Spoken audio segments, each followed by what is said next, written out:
Hello guys, good day, good day. What's up, what's up? Welcome again, welcome. And before I continue guys, paldo na naman.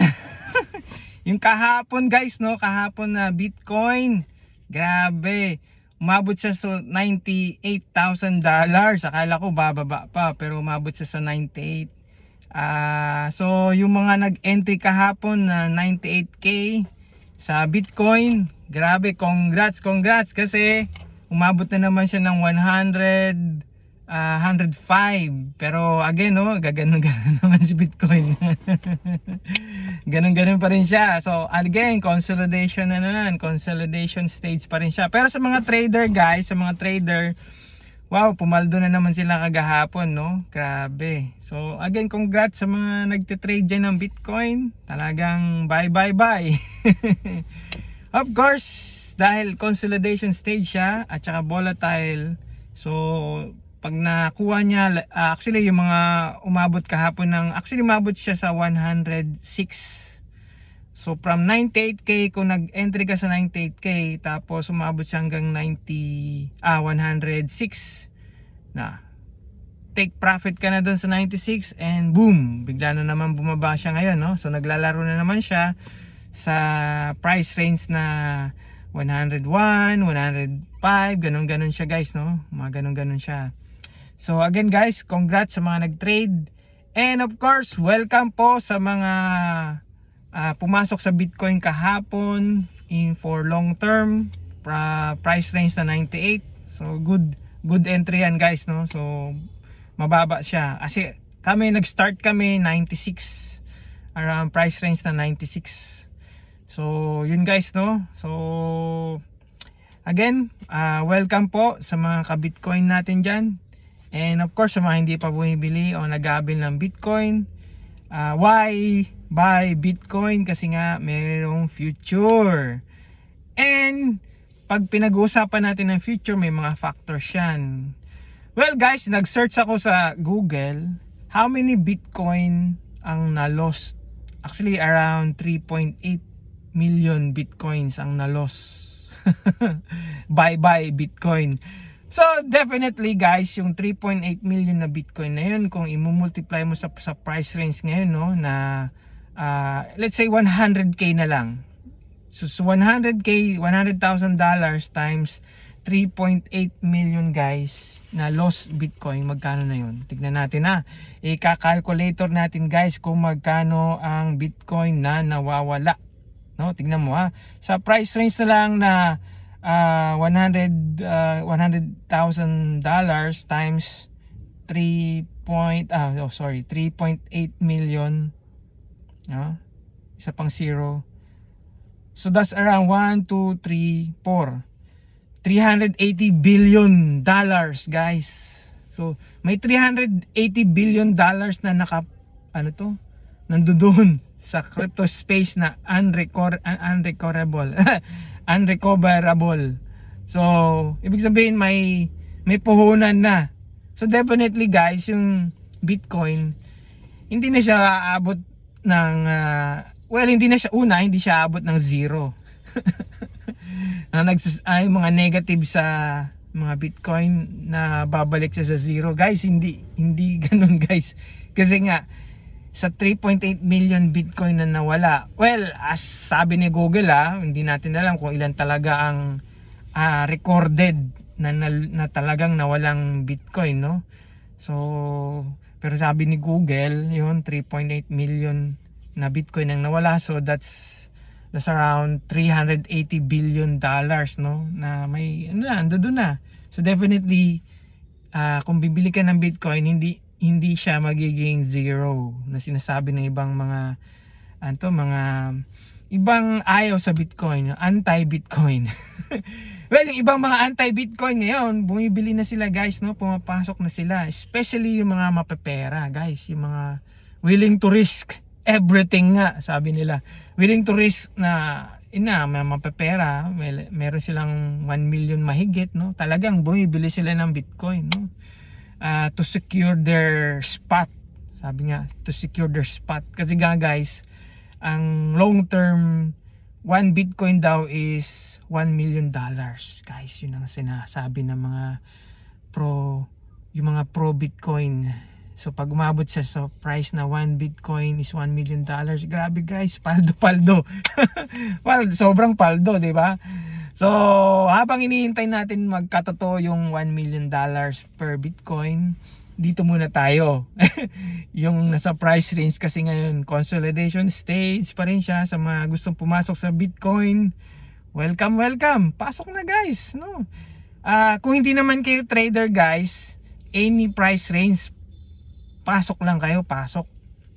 Pero kung kayo ay magte-trade guys, syempre, kung halimbawa pumasok kayo sa let's say sa price range na 105, syempre pag bumaba ang Bitcoin na 98 ulit, wag nyo ibebenta, bayaan nyo lang dyan. Ibenta nyo pag nag 106, kasi nga pumasok kayo sa 105. So pag nag 106, kung ayaw nyo na, benta nyo na. Ganon din yun guys sa stock market, no? Yung mga bumibili ng stock market, well, kagaya sa atin, no, sa Philippine Stock Exchange, no, definitely buy low, sa murang presyo bili ka, and then pag mataas na, benta mo, 'di ba? Basic lang guys, basic. Hindi na natin kailangan maging mathematician. Simple lang guys, no, simple lang. Buy low sa murang price, and then pag mataas na yung price, yung kumbaga yung capital mo pumasok na, saka mo na siya ibenta. Of course, kagaya ko, I'm my work, meron akong konting business, so medyo busy talaga, so hindi ko kaya mag-monitor, no, na buong araw. Nakaupo ka, titignan mo yung chart, and then boom, pag bumaba ang price, entry ka, and then pag mataas na yung price, saka mag-sell. So ganun. So well guys, no, basically ganun. Pero one of these days, no, pwede natin gawin yon pag maluwag-luwag na tayo, no. Again guys, no, hopefully maka 1,000 subscribers 1,000 followers tayo. Pero kung hindi man, well, wala talaga yung magagawa, ganun na lang. But definitely guys, no, sa mga sa mga gustong pumasok sa Bitcoin guys, ito yung masasabi ko, no. Any price range, entry kayo o buy kayo, o mas maganda nga everyday. Kung ayaw nyo one at a time, pwedeng everyday. Kung meron kayong 100, 200, yung mga pang bisyo nga ba, di ba? Imbis na ibili nyo na ibisyo nyo guys, o isugal ninyo, kasi pag nagsugal kayo guys, pag nagsugal kayo, definitely, o kahit tumaya kayo sa loto, tawag dito, definitely wala, imposible, di ba? Kasi nga loto, one in a million, so malabo sa sugal, lalo na sa sugal, di ba? Pag sugal kayo, definitely kung hindi naman kayo magaling, hindi tayo marunong, di ba? Definitely talo. So why i-risk niyo yung pera niyo sa sugal? Kung bibili kayo sa Bitcoin, hintayin nyo nga lang guys, no? Hindi naman to overnight guys, no? Swerte na yung overnight. Halimbawa, kagaya kagahapon, no? Kung pumasok kayo sa 98k, tapos ngayon ang price range is nasa 105, swerte, di ba? Pwede nyo nang ibenta at any given time. Pero yun na nga guys, sa mga holder, well, tayo kahit kagaya natin, nag-hold lang tayo, buy tayo, any price range buy. And then ang target price kasi natin is for the first quarter guys, ang price ng Bitcoin is magiging 350k. So definitely kung pumasok sa 350k at pumasok kayo ngayon sa any price range na 100 or kahit 107 pa yan o 109, no, definitely 109 price range against 350k, profitable na yun, di ba? Pwede nyo na ibenta. So again guys, depende na yun sa inyo, no, kung ano ang gusto nyong gawin. But definitely at any given price pwede kayo mag-entry ngayon guys, kasi consolidation stage siya. Sa mga trader, well, sinasamantala nila yung opportunity na pag bumaba ang price, entry, and then pag mataas na, benta. And then accumulate na naman sila pag bumaba na naman.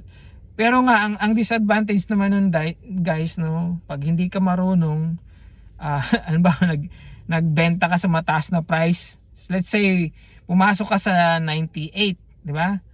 tapos nagbenta ka sa price range na 109, biglang dumire-diretso. Di ba? Biglang umabot siya ng 200, iwan ka na, di ba? Mahirap na pumasok. So yun ang yung pinagkaiba. Well, depende nga sa inyo kung paano niyo lalaruin yung pera nyo. It's up to you guys, no? But ako, siguro pag umabot na sa price range na 350k, kukunin ko lang yung capital ko and then pabayaan ko na, di ba? Let it go. Go with the flow. Kumbaga sa river. Andyan na yan eh. Bayaan mo na hanggang umabot doon sa dagat. Well, definitely guys, no, it's up to you how you will start the Bitcoin. Pero yun na nga guys, no, Bitcoin, merong mga factors. Why buy Bitcoin? Kasi nga may future. Ang future because of the technology. And of course, supply and demand. Guys, supply and demand. Ang supply guys ng Bitcoin is 21 million, no more excess, hanggang dun lang talaga, including sa mga mamamine, yung mga Bitcoin miner. And then idagdag mo pa dyan guys yung mga nawawalang Bitcoin, which is binigoogle is 3.8 million Bitcoin, which is 380 billion dollars. Kung yung Bitcoin ay maging 1 Bitcoin per 1 Bitcoin is $1 million, that is ilan na yun? 380 million dollar. Actually 380 billion pala, no? 380 billion dollars sa price range ngayon. So kung i-multiply mo yan guys, tignan mo So dagdag ka lang ulit another zero. So that's 380 trillion sa price range na 1 million. So definitely guys, imposible na magiging zero si Bitcoin. Napaka-imposible kasi nga dahil sa mga last Bitcoin na nasa crypto space. So definitely it will not go to zero. Ano lang kasi guys ngayon, yun nga, naglalaro lang tayo. Kung bababa siya, actually nang ginagawa ng mga whaler, pag bumaba yung Bitcoin guys, yung mga malalaking holder ng Bitcoin, well risk din sa kanila yun kasi hindi naman nila hawak din yung market Halimbawa, meron isang tao na meron siyang maraming Bitcoin, let's say 100,000 na Bitcoin ang ibebenta niya for today. Kung halimbawa, ibebenta niya today 100,000 Bitcoin, definitely magkakaroon ng impact sa supply na magkakos biglang baba. Boom! Biglang baba ng Bitcoin. And then yung mga maliliit na fish kagaya natin, no, maliliit na fish, ang magiging impact kasi nun guys, no, sa mga maliliit na merong Bitcoin, siyempre matataranta yung puhunan, di ba? Kagaya ko 96k, may nagbenta sa price range, let's say 109, no, may nagbenta ng 100 Bitcoin, 100,000 na Bitcoin. It's definitely malaking bar yan. So pababa siya, no? Pababa. So yung mga small fish, dahil nataranta sila, no? Nagpanic sila ngayon. Minsan yung mga small fish nagpapanik, pupunta sila sa harapan ng whale. So definitely kakainin sila ng whale kasi sa harapan sila pumunta. So kaya tayo guys, as small time fish sa Bitcoin, wag tayong magbenta ba? Definitely wag tayong magpanic. Kasi nga, kaya nga tayo bumili ng Bitcoin kasi ang target price range natin, kumbaga sa destination guys, sumakay tayo ng eroplano, pupunta tayo sa Amerika, and then nandito tayo sa Pilipinas, papunta sa Amerika, syempre may air turbulence yan, di ba? Definitely may air turbulence, ganun nga, bisa ganun nga, di ba? Minsan deep impact pa na turbulence, di ba? Ewan ko sa mga sumakay na sa eroplano, hindi ko alam kung na-experience yung deep impact. Kala mo katapusan na. But dahil magaling ang piloto, well, sa yun, magaling ang piloto, at of course yung airplane is bago siya, mga pyesa, mga ganung klaseng factors, definitely yung airplane hindi magka-crash landing. Siyempre na-check siya. May mga ganung factors din guys, no? So definitely, kumbaga si Bitcoin guys, isa siyang bagong eroplano, well maintained, ng mga technician, may chine-check, may gasolina, may ganun-ganun, kasi nga malayo ang pupuntahan nitong eroplano na to, 'di ba? So definitely yung mga holders diyan, no? O, 'di ba, yung mga may-ari ng eroplano, hindi yan papayag na hindi makarating sa destinasyon, 'di ba? Ewan ko sino may-ari ng Bitcoin, guys, so ibang topic yan. But as I was saying, guys, Bitcoin talaga is parang ganun siya, no? So malayo ang destinasyon ng Bitcoin, malayo pupuntahan natin. This is $1 million. Definitely along the way, guys, may turbulence. Ganun siya. Pero definitely, guys, hindi magiging zero ang Bitcoin kasi nga una may mga loss. Again, ulitin ko, may mga lost Bitcoin in the space. Hindi na recover yung password, yung phrase, yung keywords, mga ganun. Tapos yung hard drive, ganun kalaki nawala. Hindi nila alam saan nila tinago, tinapon, ganun. So, di ba? Naitapon. Hindi na alam kung saan. Swerte kung matagpuan nila, no? But definitely, guys, yung mga as recorded, sabi ni Google, nawawala is 3.8 million na Bitcoin. That's 380 billion dollars, guys. Kumbaga sa puhunan, boom, nandun na yun. Hindi na maibebenta. So definitely, isa yun sa factors na the Bitcoin hindi siya maging zero. Pagkatapos nun, guys, no, syempre, yun nga, kagaya na sinasabi ko, may turbulence. Kasi nga, yung mga naunang bumili ng Bitcoins, syempre, definitely kailangan nila ng pera, di ba? Magbebenta yan. Yung mga malalaking whalers nga, sinasabi na gusto nilang gusto pa nilang mag-accumulate ng maraming Bitcoin, definitely magbebenta yan sila. So pag binenta nila yan, yung mga malalaking whalers na yan at saka yung nangangailangan ng Bitcoin, yung mga nauna sa atin, magbebenta yan sila, definitely magkakaroon ng turbulence. At ang price ng Bitcoin, guys, bababa siya. Boom! Ganun ba? Pagbaba niya, guys, kahit tayo mga small fish, it's an opportunity for us bumili ng Bitcoin. Kasi nga, pag mababa ang price ng Bitcoin, bili tayo. Kasi nga, mayroon destination si Bitcoin. Mayroon siyang destination. Well, I'm talking sa Bitcoin, guys. I'm not talking other crypto, Si Bitcoin ang pinag-uusapan natin, Please don't make a mistake, sila XRP, well, meron din silang sariling destination. Yung other meme coin, meron din silang sariling destination.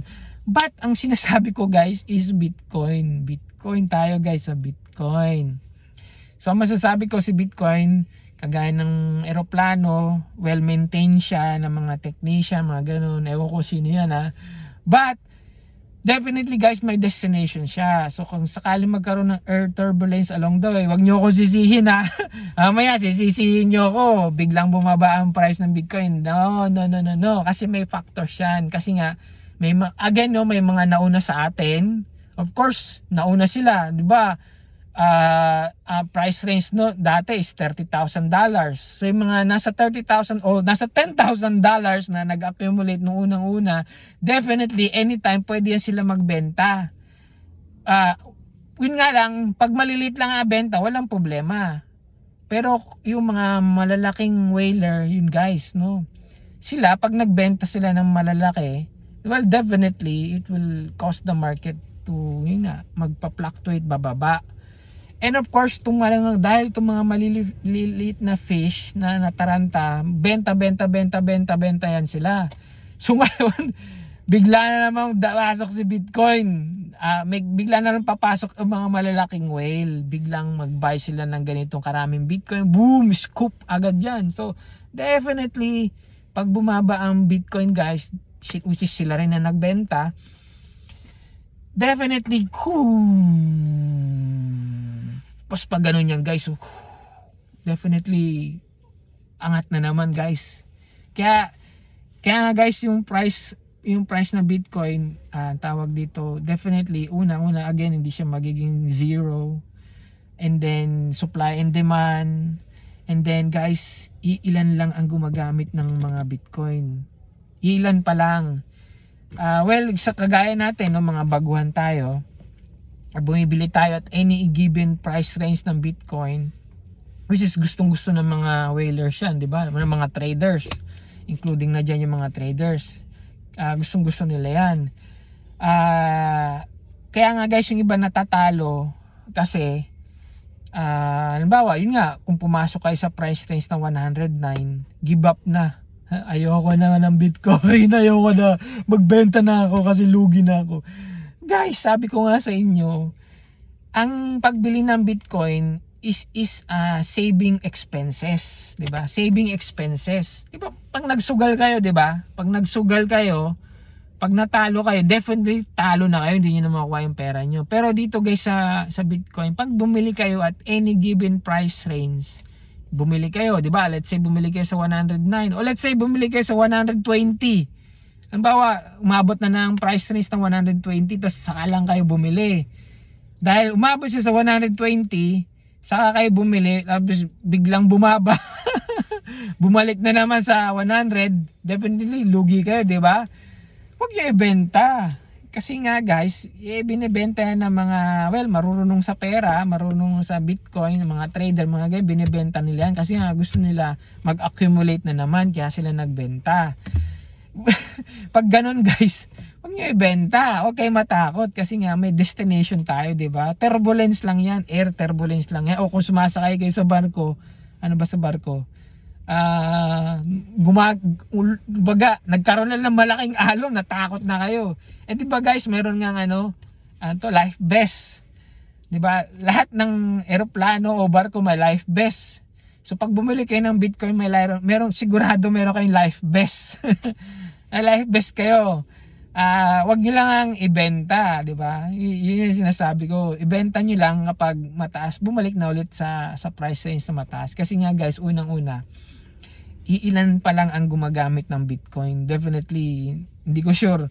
Wala pa nga sigurong 5% sa global population na gumagamit ng Bitcoin. Hindi ko sure kung 5%, 10%, di ko alam, but definitely walang ganung percentage ang Bitcoin. I'm not sure, hindi ko alam. Estimate ko lang ngayon. Kasi nga, bakit? Itanong nyo sa kapitbahay nyo, kamag-anak nyo, o kung meron kayong maraming friends, gumagamit ba sila ng Bitcoin? O doon pa lang malalaman nyo na kung ilan lang ang gumagamit ng Bitcoin, di ba? So, yung mga lovers nyo, yung mga ex nyo, tanongin nyo kung meron silang Bitcoin, di ba? So, hindi lahat merong Bitcoin sa ngayon, di ba? So, kaya nga magandang pumasok sa ngayon kasi iilan pa lang at saka mababa pa ang price. But again guys, wag kayong bibili yung malaking pera. Kung meron kayong malaking pera, well, nasa sa inyo yan. Nasa sa inyo, wag niyo ako sisihin nasa sa inyo yan. Kung meron kayong malaking amount, let's say 100k or 1 million, is bumili kayo ng Bitcoin kasi sabi ko nga, again guys, this is not a financial advice guys. This is for information and entertainment purposes only guys, no? So I'm just sharing information and my belief about sa Bitcoin para sa akin lang. Kaya nga meron tayong work, 'di ba? Mag-work tayo, may business tayo, magnegosyo tayo, let's just go. And then kung meron tayong excess, may extra, o halimbawa may binigay sa atin na hindi naman natin kailangan, bili natin ng Bitcoin. Kasi nga may future at meron tayong destination. And of course, again guys, hindi lahat nakakasakay sa eroplano, 'di ba? Yung meron lang budget na ganitong specific na amount para makapunta sa destination, na ganun. Ganun din sa barko, 'di ba? Kahit mura ang presyo ng barko, pero kailangan ng pamasahe, 'di ba? O kahit sa jeep, sa jeep pwede mag 1 2 3, 'di ba? Anyway, hindi guys, seriously guys, ang tawag dito, price range, yan, supply and demand. Tapos again guys, considering din yung factors na lost Bitcoin, which is hindi na ma-recover yun. Hindi na ma-recover ng mga Bitcoin na nawala at any given price range.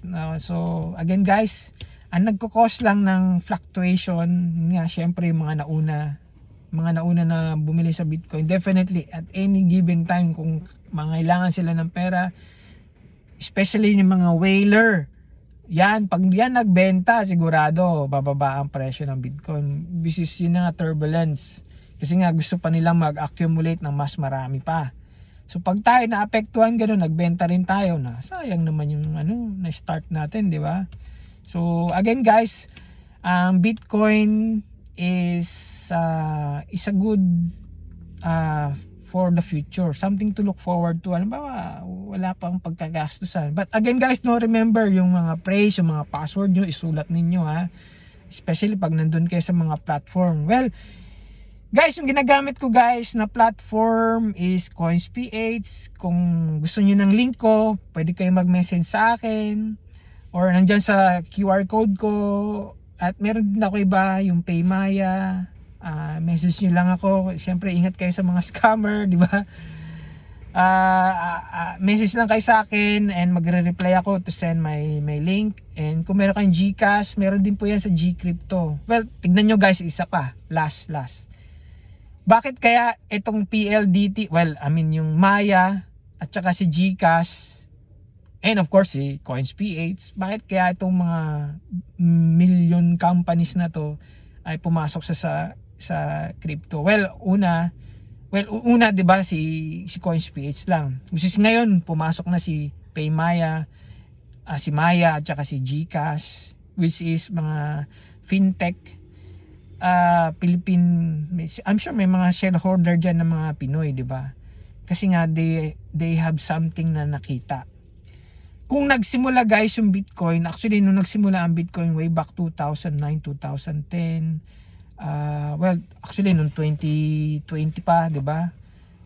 Actually kagaya nyo guys, wala rin tayong idea na ganito pala yung future kasi nga unang-una, wala tayong mga coach, wala tayong mga mentors. Kumbaga sa information, guys,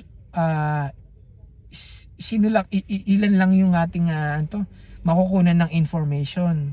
Pero right now, guys, at this modern technology na meron tayo, and of course, meron mga expert na nag-explain na maganda talaga itong si Bitcoin, no? Ito maganda talaga. At saka guys, isa pa, kagaya niya, no, sila GCash, Maya, pumasok na sa mundo ng crypto. And at saka yung mga billionaire people guys, pumapasok na rin sila sa crypto. Especially guys yung Bitcoin, no? Bitcoin. I don't want to offend other na gumagamit ng ibang crypto, no. Wala po akong doon. I don't want to offend you guys, but same principle din naman yun sa other cryptocurrency. Nga lang pinagkaiba kasi si Bitcoin is yun nga pioneer na una, and maliban sa Bitcoin kagaya sila Ethereum, sila XRP which is matagal na. Yung mga meme coins kasi guys, medyo yun na, depende kung anong blockchain ang ginamit nila, 'di ba? But again guys, no, para sa akin, no, sa akin lang naman 'to. Mas maganda pa rin si Bitcoin. Kumbaga sa presyo, sa stock price, given na siya. Yun nga lang, syempre risk pa rin kasi nga pag may nagbenta diyan ng malaki, 'di ba? Affected yung mga small fish kagaya natin, no. But ako naman, I'm hopeful pa rin naman. Syempre looking forward talaga guys, no, para sa akin. Kaya nga kung papasok kayo sa Bitcoin guys, be ready. And of course, ang tawag dito, yung money na ipapasok nyo dito, meaning hindi nyo gagamitin for the next long period of time. Halimbawa, let's say for the next 3 months, no, sinasabi ko nga ang target kasi ng Bitcoin, tignan natin, no. First quarter kasi hanggang March 31, 350k ang supposed to be price, or 350 more ang price ni Bitcoin, no. So imagine nag-start ako 96k, at kung umabot siya sa 350k na Bitcoin, 'di ba? Paldo tayo. But guys, no, wala akong 96k na nag-start bumili ng Bitcoin. But I will not give into details. A little amount lang ang ginamit ko guys, no. Well, nasa sa inyo na yan kung meron kayong malaking pera. Pero kung pahihiramin nyo ako, di ba? But definitely guys, invest at your own risk. So please, be mindful of the amount that you're willing to invest, that you're willing to buy sa Bitcoin, and then let it go. Again, buy low at this time, and then tignan natin sa sa March 31. Of course, makakasama nyo pa rin ako. I will still be continuously daily show my video about Bitcoin. Kasi maganda talaga si Bitcoin, guys. So again, guys, thank you for watching and we'll see you sa next video. See you for another day, another video. Bye-bye!